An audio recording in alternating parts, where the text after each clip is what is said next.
যে একটি ভুলের কারণে জামাত এবার ক্ষমতায় যেতে পারলো না, ভবিষ্যতেও জামাত ক্ষমতায় যেতে পারবে না যতদিন পর্যন্ত তাদের নিজেদের মধ্যে একটা ভুল সংশোধন না করবেন। সেটা হলো এদের কোনো ভুল ধরলে, এদের কোনো সমালোচনা করলেই সাথে সাথে সবাই মিলে নিজেদের এই ভুলটা সংশোধন না করে যিনি সমালোচনা করেছেন, যিনি ভুল ধরেছেন তার বিরুদ্ধে ঝাঁপিয়ে পড়ে, তাকে কাফের ফতোয়া দেয়।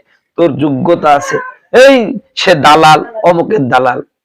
এই যে জুনায়েদ বাবুনগরীকে, মহিবুল্লাহ বাবুনগরীকে, জুনায়েদ আল হাবিবিকে, মুফতি মুনির কাসেমিকে, ওরা এমন কোন ভাষায় নাই যে গালাগালি করছে না।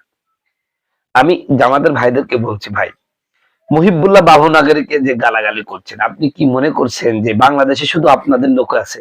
মহিবুল্লাহ বাবুনগরীর লোক বাংলাদেশে কি 1% নাই? এই 1% লোক যতদিন পর্যন্ত আপনাকে ভোট না দিবেন ততদিন পর্যন্ত আপনি হেরে যাবেন। আপনাদের নাইবে এই সেক্রেটারি জেনারেল গোলাম পরোয়ার, এই যে উনি ফেল করলেন কয়টা ভোটে? 200 ভোটে। চরমোনা যখন আপনাদের সাথে ছিল, এই চরমোনাকে নিয়ে আপনারা এমন কোন প্রশংসা বাণী নাই যে আপনার করেন নাই, কিন্তু যখনই চরমোনা চলে গেল আপনাদের একটু সমালোচনা করলো, চরমোনাকে মুনাফিক বলবে। আপনাদের একজন আলেম কি বলেছে জানেন? ওই যে উহুদের যুদ্ধের সাথে তুলনা করছেন, যে যুদ্ধে একসাথে যায় রাস্তার মধ্যে 300 লোক নিয়ে, যেমন উবাই ইবনে সালুল যেরকম চলে আসছে, চরমোনা পীর সাহেব এমন করছে। এইভাবে আপনি চরমোনা পীর সাহেবকে ছোট করতেছেন। এই যে মনোভাব আপনাদের, এই যে হিংস্র থাবা, এই হিংস্র থাবা আপনারা কবে বন্ধ করবেন? যতদিন পর্যন্ত বন্ধ না করতে পারবেন ততদিন পর্যন্ত ক্ষমতায় যেতে পারবেন না। মনে রাখবেন, মনে রাখবেন। এই বাংলাদেশে আপনাদের মনে করেন 30% ভোট আছে, ভোট লাগবে 31%। ওই 1% যদি কওমি মাদ্রাসা হয়, ওই 1% যতদিন পর্যন্ত আপনাদের সাথে যোগ না দিচ্ছে, যতদিন পর্যন্ত ওই 1% কে আপনারা বুকের মধ্যে না আনতে পারছেন, আপনাদের সহযোগী না বানাতে পারছেন, আপনারা তাদেরকে সাথে না নিতে পারছেন, ততদিন পর্যন্ত আপনারা ক্ষমতায় যেতে পারবেন না। একটা গল্প বলি। ভার্সিটির ক্যান্টিনে সব সময় কি হয়, এই সিঙ্গারা দেয়।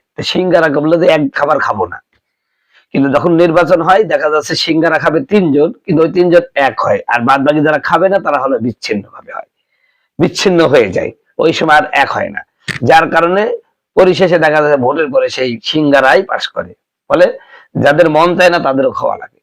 ঠিক তদ্রুপ ভাবে এই যে এই নির্বাচনে আপনারা চান ইসলামী দল ক্ষমতায় আসুক, কিন্তু ক্ষমতা আসবে কিভাবে? নির্বাচনের সময় আপনারা এমন করে পাছায় আঙ্গুল দেন যে ওই লোকগুলো আর আপনাদের সাথে থাকে না, বা হলো পরস্পরের সাথে বনাবনি হয় না, যার কারণে তারা বিচ্ছিন্ন হয়ে যায়। আপনাদের মন চায় ইসলামী রাষ্ট্র কায়েম করবেন, কিন্তু ইসলামী রাষ্ট্র কায়েম করতে পারছেন না, কারণ ওই যে সিঙ্গারা যেমন অনেকেই মন চায় না, কিন্তু তাদের মধ্যে একতা নাই। তাদের মধ্যে কি নাই? একতা নাই। একতা ছিল না বলেই সিঙ্গারাই বারবার পাস করেছে, তার কারণে মন না চাইলেও খেতে হয়েছে। ঠিক তদ্রুপ ভাবে এখন আমরা সবাই ইসলামী রাষ্ট্র চাই, কিন্তু আমরা সবাই ইসলামী রাষ্ট্র যারা চায় তারা পরস্পরের মধ্যে কি নাই, মিল নাই। যার কারণে নির্বাচন আলেই আমরা দেখুন বিচ্ছিন্ন হয়ে পড়ি, ফলে যারা ইসলাম ওলানা তারা এই ক্ষমতায় আসে। তা আজকের বর্তমান প্রেক্ষাপটে অবস্থা কিন্তু একই হচ্ছে, যে আপনারা গালাগালি করছেন। কওমি মাদ্রাসা নিয়ে আপনাদের আলেমরা ফতোয়া দিয়ে দিল যে কওমি মাদ্রাসা যাকাত দেওয়া জায়েজ নাই। কওমি মাদ্রাসা নিয়ে আপনাদের এত বিষেধঘার কেন? আপনি কওমি মাদ্রাসা নিয়ে বিষেধঘার করবেন, আবার সেই কওমি আলাদের কাছে আপনি ভোট চাবেন, আপনাকে ভোট দিবে। কওমি আলারা কি একেবারেই পাগল? এরা কিছু বোঝে না? এদের মানে কোনো বোধ শক্তি নাই এটা ভাবছেন নাকি? এদেশের কওমি আলেমদেরকে এত বোকা ভাবেন কেন? সব জ্ঞান আপনাদের মধ্যে আছে, এটা ভাবছেন কেন? মনে রাখবেন, এই দেশের কওমিদের শত্রু কারা?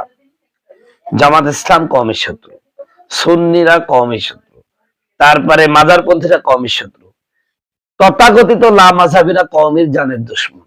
এই যে মুজাফফর চিটার, এই মুজাফফর চিটার কি বলছে?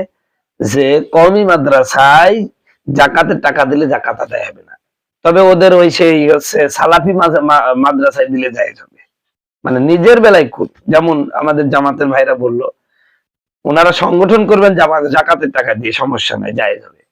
কিন্তু আমরা লিল্লা বোর্ডিং এ অসহায় দরিদ্র ছাত্রদেরকে খানা খাওয়াবো, আমাদের জাকাত নেওয়া জায়েজ হবে না। মনে রাখবেন, এদেশে কওমের শত্রু শুধুমাত্র জামাত নয়, জামাত, আহলে হাদিস, সুন্নি, মাজার পূজারি, আটরশি, ভাটরশি, ঘাটরশি, যত প্রকার রশি আছে, যত প্রকার বাতিল পন্থী আছে, কাদিয়ানি বলেন, যা বলেন, মৌদুদিবাদ বলেন, এমনকি এমনকি বিএনপি বলেন, আওয়ামী লীগ বলেন, সবাই কওমি মাদ্রাসার বিরোধিতা করে। সবাই কওমি মাদ্রাসাকে ঠেকাতে চায়, কিন্তু পেরেছে? আপনি বিরোধিতা করছেন, আপনার আরেক ভাই কওমি মাদ্রাসাকে বুক দিয়ে ধরে রাখতেছে। এটাই আল্লাহ তাআলার ইচ্ছা। পৃথিবীতে যদি মাকবুল কোনো প্রতিষ্ঠান থাকে, মাকবুল যদি কোনো সংগঠন থাকে, সেটা হলো দেওবন্দি সংগঠন। আর মাকবুল কোনো প্রতিষ্ঠান থাকলে সেটা হলো কওমি মাদ্রাসা। যার কারণে এই কওমি মাদ্রাসাগুলোকে কেউ কোনোদিনই আল্লাহর রহমতে ধ্বংস করতে পারবে না, হয়তোবা সাময়িক কষ্ট দিবেন। আজকে আপনাদের ফতোয়ার কারণে হয়ে যাবে 2-5 জন মুখ ফিরিয়ে নেবে, তো 2-5 জন ফিরিয়ে নিয়ে আরো 20 জন কওমি মাদ্রাসার পক্ষে কথা বলবে। আলহামদুলিল্লাহ, আমি একসময় হেফাজতে আমিরকে ভুল বুঝেছিলাম। যখন ঐক্যের প্রয়োজন হচ্ছিল, ইসলামী দল কায়েম করবেন, ইসলামী খেলা শাসন ব্যবস্থা কায়েম করবেন, এই মর্মে আমাদের জামাত ভাইরা যখন ইস্তেহার দিচ্ছিল, তখন মহিবুল্লাহ বাবুনগরের প্রতি আমার খুবই রাগ হচ্ছিল। কিন্তু এখন দেখছি না, উনি যা বুঝছেন আমরা সেটাই বুঝি নাই। এই যে ওরা ক্ষমতায় যায় নাই, বিরোধী দলে গেছে, তাই ফতোয়া দিয়ে দিল কওমি মাদ্রাসায় টাকা দেওয়া যায় না। তাহলে অবশ্যই এখন চতুর্দিক দিকে কওমি আলেমরা যখন গলা চিপে ধরছে, তখন আবার জামাতের কিছু কিছু বক্তারা চিন্তা করছে যে এই সময় যদি কওমি যে খেপা খেপছে, যেভাবে রাখছে, আমাদের তো জীবন শেষ করে ফেলবে। তখনই করলো কি, ওই আবুল কালাম আজাদ, উনি প্রথমে বললেন না, যেখানে লিল্লাহ বোর্ডিং আছে সেখানে আপনি আপনার জাকাতের টাকা দিবেন। তখন ওনার সাথে সুর মিলে ওই যে খ্যাক শিয়ালের মতন একজন সুর করলে সব শিয়াল সুর করে, আবুল কালাম আজাদ সেই সুর তুললেন, আবার দেখছি ওনারা ঘুরি ফতোয়া দেওয়া শুরু করছেন। ওরা চেক করে দেখলেন যে আসলে কওমির আলেমরা কি ঘুমিয়ে আছে না জেগে আছে, এই জন্য নুনু হুজুরকে দিয়ে এটা দেখাইলেন আর কি। তো বন্ধুগণ, আমার ভাইয়ের আমার, এই যে অবস্থা, এই একটি কারণেই জামাত ক্ষমতায় যেতে পারছে না। জামাতকে বলবো, যদি ক্ষমতায় যেতে হয়, হিংসা বিদ্বেষ ত্যাগ করেন, আমাদের কওমিদেরকে বুকে আনার চেষ্টা করেন, অন্তরে বিষ রাখেন না, অন্তরে কোন লুকোচুরি খেলতে যাবেন না, প্রতারণা করতে যাবেন না, বা প্রতারক হওয়ার চেষ্টা করবেন না। কারণ এদেশের কওমি উলামায়ে কেরামের আল্লাহ পাক এমন দৃষ্টি দান করেছে, আপনারা হা করলে বুঝতে পারবে, কওমি আলেমরা বুঝতে পারে যে আপনি কোন পথে যাচ্ছেন। অতএব আমাদের সাথে চালাকি না করে আসুন, সঠিক মনে আসুন।